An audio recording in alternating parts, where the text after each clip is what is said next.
Naitwa Halima Dendego, mkuu wa mkoa wa Singida.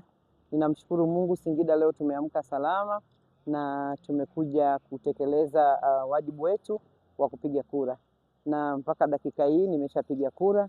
Kituo kiko vizuri, kimeratibiwa vizuri, sijapata usumbufu wowote. Kidole changu ni hiki kama mnavyokiona, na kitambulisho hiki hapa ni kile kile cha kupigia kura, hakijapotea. Kwa hiyo kubwa, namuomba Mwenyezi Mungu hii siku iendelee kuwa njema hivi hivi, iendelee kuwa tulivu, wananchi wa mkoa wa Singida watekeleze wajibu wao wa kupiga kura.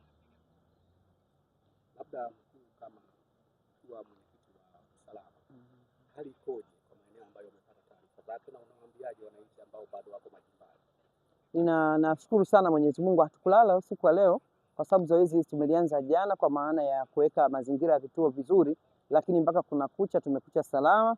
Hakuna jambo lolote la kuweza kuwatisha wananchi wasiweze kupiga kura, na ninawashukuru kwa sababu utulivu huu wanauleta wao, baada ya wao kuwaelewesha na wameelewa na wameamka kwa kweli, wanaenda kwenye vituo kwa ajili ya kupiga kura.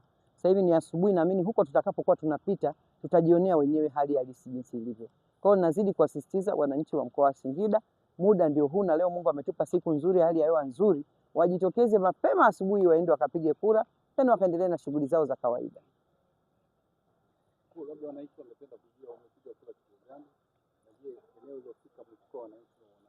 Nashukuru, mimi kituo changu ni cha Sabasaba.